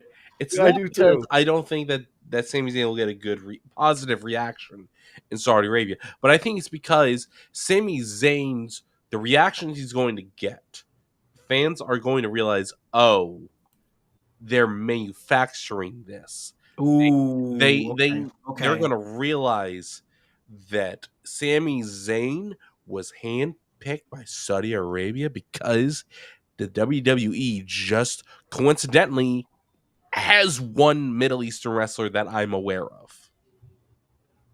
And listen, Or they're trying to make him the guy mhm. for that area. They're Yep. getting a Royal Rumble. Now they're getting a WrestleMania. We have a whole nother hour on this podcast if I talk about how I feel about that. Yeah. But but we're not going to do that. We gotta start to wrap this thing up. But I see where you're coming from though, because it does feel a little manufactured. I love the Sami Zayn Open Challenge. I enjoy all the matches that he's had. It's been so fun to watch. It's been one of my favorite parts of SmackDown. But I'm not too blind to see what you're saying here, man. And I think that there's a point that He you're does have making. some points on it. They're trying to make him their That's guy. what's scary. Oh yeah. That is what's scary. Grun has really got some good points on this, and honestly, I don't hear anybody saying this about Zayn. No. It's a dick ride-a-thon with Zayn right now. Yeah. And he's And reaping the Grun benefits, jumped bro. off. And here's what I will say. I will gladly change my tune if Sami Zayn acts shocked at his next opponent. If he is shocked, if he is, I wasn't prepared for this guy kind of reaction. I got you. I'll Yeah, start, yeah. feel you. I'll start softening my tone. But if he's Sure. not, then what's the point? What's the point? Sami Zayn's been evil this entire time, and Kevin Owens is really the hero. Kevin Owens is the hero of Canada. If you ask Kevin, Kevin was right. Exactly. We all know Kevin was right. Did you guys see him dressed like John Cena? I did. Yeah, I loved it. Yeah, I Loved was it. freaking love him, man. God, I love Kevin Owens so damn much. I miss him. Yeah. All right. He's definitely going to be a conversation one day. Absolutely. Oh, yeah. Absolutely.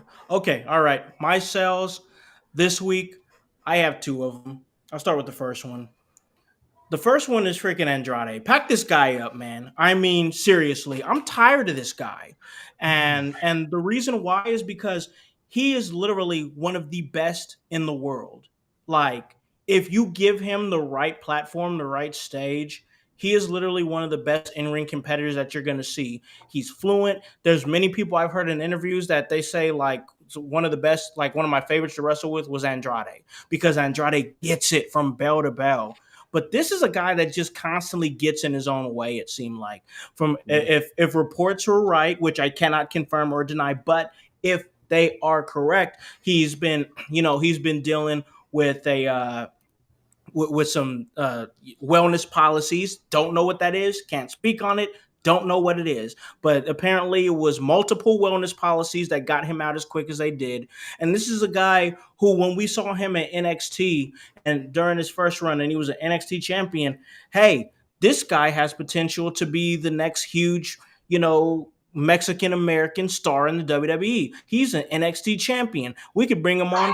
Oh, let's give him the US title. Oh, we're gonna give him a US title run. Oh, maybe he can find his way to being that next Mexican American world champion. Instead, the ball was dropped with him. Whatever happened with him, and he left the company. He went to AEW. And nobody knows better than the voice Josh Joseph that he was a staple on Saturday Night's Collision. He's fantastic. He was a staple. But he was middling there too. That's the thing. Yeah. Is that there was no elevation there too. So what does he do? He leaves AEW. Comes back to WWE. We think because he's a Triple H guy that he's going to get maybe treated differently, because during his first run on the main roster, when he finally got called up from NXT, he wasn't with Triple H anymore. He was with Vince. Yep. And he has showed an unwillingness to really want to learn the American language, which is hurting him too. I will give all kinds of credit to Stephanie Vicaire, who's been in English classes weekly to improve her English as she is now in her first run as the women's world champion on Monday Night Raw. He has no willingness to really want to learn the language. That's an issue because that's going to keep you from being a huge star because you have to be able to translate. Even guys like Penta, when I watched Penta back in Lucha Underground, he couldn't speak a lick of English. Nothing. Zero. He's gotten so much better now. You got to be able to do that stuff, man. So then he leaves. Once again, he leaves AEW, comes back to WWE. We all think it's going to be better because now WWE's are being run as far as creatively by Triple H, not Vince McMahon anymore. Vince McMahon's gone. So we think maybe things are going to get good with him. You know, we end up in a very great series with Carmelo Hayes. He ends up in some tag teams here and there, and then boom, he's gone. That's it. Then boom, out of nowhere, pops back up on AEW once again. I'll say this: I bet he don't leave AEW again. I bet he don't, because this is for me. If this guy continues to be a problem, this is in my mind as a promoter. This is your last contract, brother. You know what I'm saying? I'm not going to keep resigning you if you can't get your shit together. You're not bringing back what I'm paying you. You're not giving a return on investment. Andrade is so good, but he's so bad at the same time because he's constantly getting in his own way. And it's starting to low-key give me lightweight Alberto Del Rio vibes. You know, not as far as like domestic violence or anything like that, but as far as like being an amazing in-ring Mexican American talent with the legacy behind him, coming from a family of wrestling, and just can't get your shit straight. You know what I'm saying? Getting in your own way, creating these problems for yourself. And that brings me to my second sell. And every single last bit of this stock is gone. I want it off my stock exchange. I don't want to see it again. And that's Matt freaking Riddle. I'm freaking so tired of this guy. I am so tired. Who teed this son bitch up to say, oh, yeah, well, bro, I'll go into the Hall of Fame if they ask me. Nobody's calling on you, bro. Nobody's coming to see you, Otis. Nobody cares. Listen, if Matt Riddle was wrestling in my backyard, I wouldn't open up the shades. I don't care about this guy. He just is constantly putting his bare foot that he wrestles in his mouth, and I'm tired of this guy. I'm selling every last bit of Matt Riddle stock, bro. Bro. You understand? Oh, hold on. He's not the king of the bros anymore. He's a road dude. Oh, okay. He's a dildo. Got it. All right. Got it. Yep. This bro, I'm saying. Riddle. So it seems Riddle. the TMZ thing was staged. If he's okay, saying, I figured that. Well, no shit. He would have destroyed that guy if it was reality. Matt Riddle's a trained MMA guy. That guy, I hold a microphone and I talk to guys. That's all that guy does. He would have fucking killed that dude. Yeah. No doubt. You know what? I see what you're saying. Yeah, no, I'm realizing that it might be same. Seeing if freaking Riddle was at the freaking expo, it's gonna be same energy with you and Nash, bro. I understand because I could see you being cool with Nash and me being cool with Riddle, just passing one back and forth and being like, just pass him back, bro. always hates you, man. He's just like, he hates you. Like, bro, he sold all your stock, Riddle. Every last bit of it, bro. And then if I meet him face to face, I'm gonna have to stand on it. Like, damn it. Yup. This guy can freaking turn me into dust. Nash, I'm Nash's kneecap. I go up to his kneecap. He's going to stomp on me and keep stomping and be like, what are you talking about? I don't know. He will destroy me if he hears half the shit I want to say to him. Oh my gosh, man! But you know what? That's who I'm selling, man. Understand? if he's at the expo or whatever, I'll be cordial. That's just how I am. But also, I'm allowed to have an opinion, and I'm just kind of sick of this guy's shit. Yeah. Straight up. I mean, I'm just sick of it. $400 fans, and he will say all the things he wants to. There Yeah, we go. 400 We bucks. got to try to make it, man. $400. I'll say it all. That All gets right? your plane ticket, Grun. That gets Grun's Oh, yeah. exactly. We're putting it all on the line here for Grun. But yeah, guys, that was the Pro Wrestling Stock Exchange. Nice little segment. I love doing it here on the Tuesday hot tag. But we do have to call this thing a great episode. And before we do that, we got to hit him with the go home. The go home is just a few news and notes that we're talking about. We're not going to go into too much detail. We're just going to give some blurbs here about it. And I do want to acknowledge the fact that and I don't have the dates in front of me. I'll have to look at it, and we'll continue to talk about it. But Bailey is going to be doing a 3-day wrestling clinic for women's wrestling in Orlando, Florida, coming up soon. I think that's really cool. I think it's a great opportunity for women who are trying to hone their craft to get in the ring with somebody who's been there and been to the dance. And plus, just a cool way for Bailey to say, listen, I'm giving back to wrestling. Bailey is such a unique figure. I love Bailey so much, and I love that she's doing this. Grun, any thoughts on this? I always thought Bailey would move into a mentor role and Yeah. to roll, and I think this is gonna be good. It's definitely gonna be interesting to find out what insight she can give to young upcoming women in pro wrestling. Yeah, no, great point. Great point. I agree with you there. Voice, give me some of your thoughts. Grun hit all the points I was going to hit with it, but I just want to reiterate that it's great to see Bailey doing these things. We all expected this of her, and that I think that her ability to be able to like push a story with just facial features or just do promo work, I think that's going to benefit the next generation coming up. Most definitely agree with you there. Let's keep the go home going because Santos Escobar quietly released from WWE. I think he's somebody who really had no direction. I think he really thought that Phantasma could be something. They tried to reboot it a couple times, didn't work. He's a great wrestler. I really think his best bet is to just go to the Indies right now. I don't think it's beneficial for AEW or him to go straight to AEW. He's just going to get lost in the shuffle. There's no point in spending that money. Nothing against Santos Escobar. I just think he needs to hone his craft on the Indies more and maybe take a crack at it again. But it sucks because he is so talented.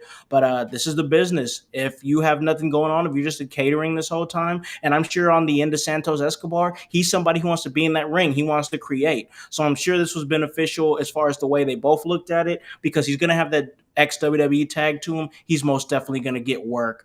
Voice, what are your thoughts? Santos Escobar released from WWE. Basically what you're saying, I honestly, and this is no disrespect to him, but I thought he was released earlier. I truly didn't know he was still with WWE, but I don't think it's going to benefit him to go to another main stage such as AEW.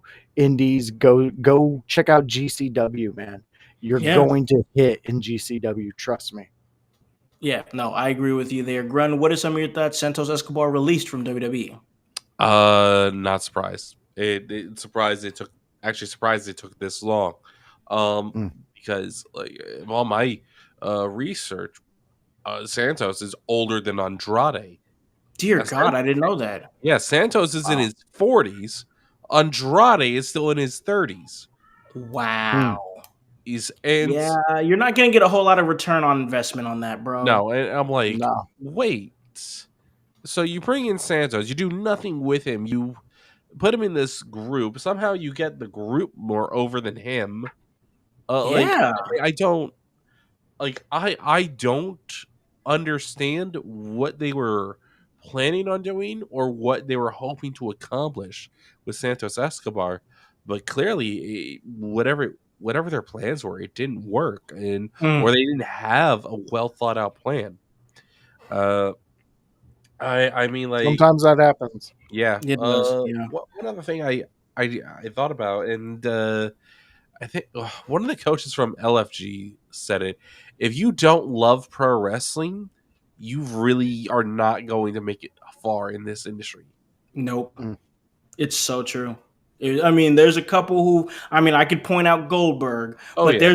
there's not a lot like that though. That was a rare case where he was just lightning in a bottle. But there's Yep. like, if you're not willing to grind for this, you're not gonna make it 9 out of 10 times. So I don't know. It's gonna be wild to see what Santos Escobar does next. But we got to move on to the last part of the go home, and that is Scarlett and Karrion Kross showing up on CVB's podcast. Had a lot to say.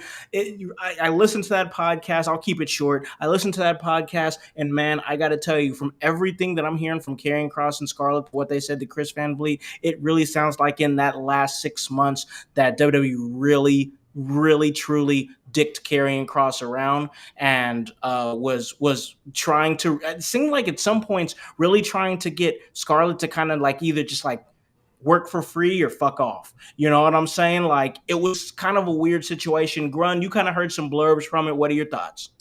I'm wildly disappointed in how things ended, because from what I have heard, it seems that my guess is that TKO. This is the sign that I'm now convinced that TKO are now putting their hands all over WWE and are trying to book the show and trying to push their agenda down WWE.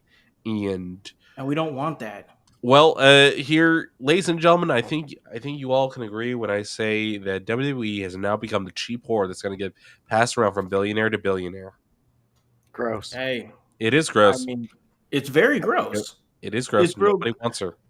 But it's listen, I think that unfortunately it's a tough reality we're going to have to really deal with, because this is not, once again, like I said before, and probably one of the not one of the main reasons, but one of the reasons why Grun is probably buying stock in AEW.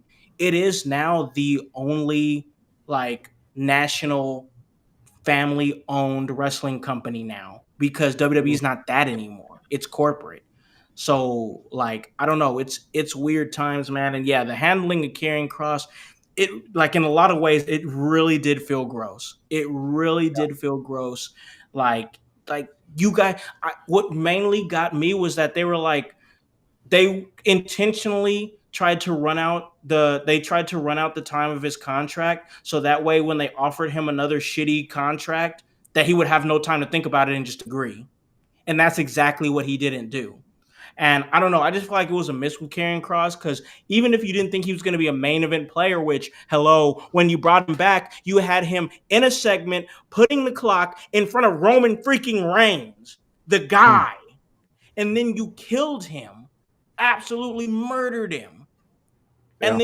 And then when he got hot, you didn't even think to capitalize on it. You tried to shortchange his wife. You know what I'm saying? You tried to get her out of the company. And it's like, it just makes me think, like, because I have no clue, but it's in some ways makes me think, who the hell did Karrion Kross piss off back there? Because holy shit. Voice, give some of your final thoughts. This is the last part of the go home. Karrion Kross on CVP. So my thoughts on that is I'm going to listen to it tomorrow at work. But everyone I've heard Karrion Kross do, which friend of the show Nick Teradero, he had Karrion Kross on his show promoting his book. But Karrion Kross seems like a genuine human being, and Scarlett does too. And when you have two genuine human beings who are not only in a relationship, but are a working partner, a group, they are a package deal, you have to cater to both of them. And it just seems like whatever happened between Karrion Kross and who's ever has some pull in WWE, they won. They won with getting him out of there. He's going to do fantastic things. I can't wait to see what's next. If he's going to be at the Squared Expo, we're going to talk to him. We're going to talk to him and Scarlett, and kick around some ideas. It pisses me off because he's just so fucking good. Yeah, exactly. And it's like how we've talked about all these other talents that are just, they're so good. I mean, you sold stock in Andrade. He's so good, but he gets in his way. Yep. This is the opposite. People are getting in Karrion Kross's way. He Preach. is just he's taking turns, and he's doing well with it. Before I leave this segment on this quick thing, so if you're an ECW fan, Raven's documentary is going to be available on Prime Video November 18th. Nevermore, the Ooh. Raven Effect. So go check that out. We'll definitely have discussions about that when it's available. Oh my God, that'd be a great future ECW watch along episode. Let's put a pin in that for sure, like you guys do on Monday. And listen, we're gonna take the pins out of this episode. We're gonna go ahead and put the ink on this, let it dry, and call this a really great episode of the Tuesday Hot Tag. I couldn't do it without my guys who came on such short notice to come and have a really great episode. So I got to give that love and that respect and that chance to give them to plug anything they want to plug, starting with the blue-eyed villain himself, Grunmeister. Where can they catch you and everything that you're doing, bro? You can catch me on Twitch, YouTube, and Kick under the name Grunmeister, as you see spelled on the screen. I talk everything SmackDown and WWE on Friday nights, 7 p.m. Eastern. You can always check out the the previous streams from my YouTube channel as well as all IYH channels. My man, we appreciate all the work that you do. I know I told you earlier, but I always try to tell you guys every episode that I appreciate it. And I got to give that appreciation to my guy over here, The Voice. He does a great job so many times a week here, so many different shows.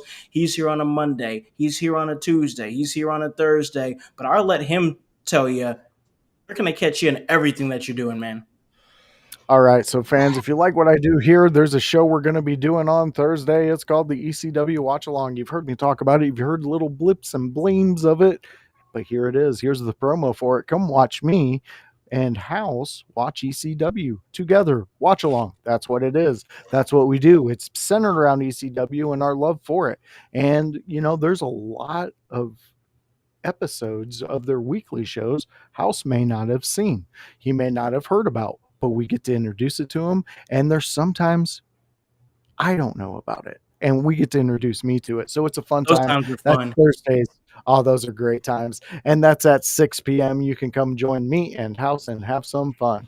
Outside of that, there's a Monday show that I do. It's with my best friend on the intro nets, Grunmeister, and the Chaos Goblin, Kevin Calloway, and we have some fun. We talk about Monday Night Raw. We talk about anything that really pops up in the chat. The last episode we had, which was last night, go check it out on all the podcast platforms that we're available on. That's all of them.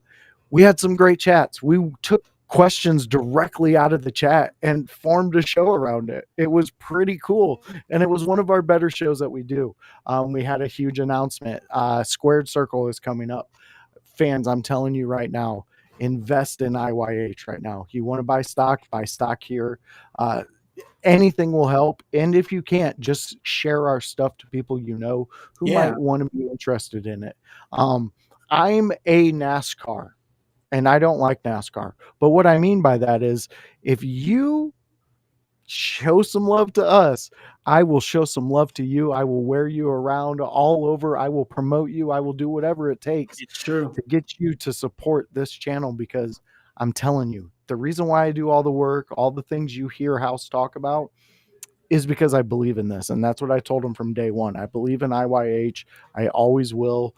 And no matter what happens in the future, where stars take us, IYH is a home, and it's the one I'm always going to buy stock in. So come support us on all these shows. We got a Discord. You'll have fun in there. There's a lot of wacky people in there that you can have conversations with. And we share a lot of pictures. And fans, if you can, flood Howse with that. You need a Grun Squirrel Fight shirt at the expo. Let's go. Squirrel fights. So let's have it. We love you guys. Thank you all for tuning in to us. Yes, man. We appreciate everything that you guys are coming in through and checking out what we're doing and following us and subscribing and hitting the chat and showing support, and the fans over there at Emerge Wrestling to be able to share that announcement with you guys. And then it later hit the internet, and then we shared it on the Monday show, Window Liquors. Honestly, it has been like, this has already been like a pretty cool year for me with the stuff that I've got to do with going to the Royal Rumble and working GCW and Revolver on Royal Rumble weekend, and man, just all the stuff that In Your House has built just in this year, and like so much, like, and then all the shows, because I realized I was like, geez, like, even though I feel like I've slowed down on working some of these indie shows, I feel like I'm ramping back up again. Like, I just did 2 shows in the last 2 weeks, and they were both fun. I loved them, and like I feel that energy again from like 2019 and then 2021 when I just like kind of resurged again. And like, it's all natural, man. Like, I'm not forcing any of this. I'm just doing it, and it's all working out. But absolutely, it's going to be the biggest thing that we do next year. That's going to be the Squared Circle Expo. I'm excited, man. Listen, it's all part of the work. And that's HOWSE, and the W indeed stands for work. So, for the voice, Josh Joseph, for the Grundmeister, for the whole team here at In Your House, I'm all the Common Concept House, here to remind you, tell a friend, to tell a friend, to tell a friend to hop on this bandwagon. Check us out at the Squared Circle Expo. Get on or get gone, because the household is still going mighty strong. You guys have a great day and a great rest of your week. Peace. Yeah. In your house with O'Con. Hey, O'Con in your house. Hollywood in your house. Hypocrisy's head in the clouds. Curating all kind of loud. Wrestling in front of the crowds. Paragon's holding it down. Anybody can get it. Josh Joseph standing on his decisions. He is the voice. There is no choice. We is them boys in your house making wrestling noise. Moving fast just like cruiserweight action. In your house is the perfect distraction. Rumpus in your ears when you in traction. Get this work with some wrestling action. Whoa.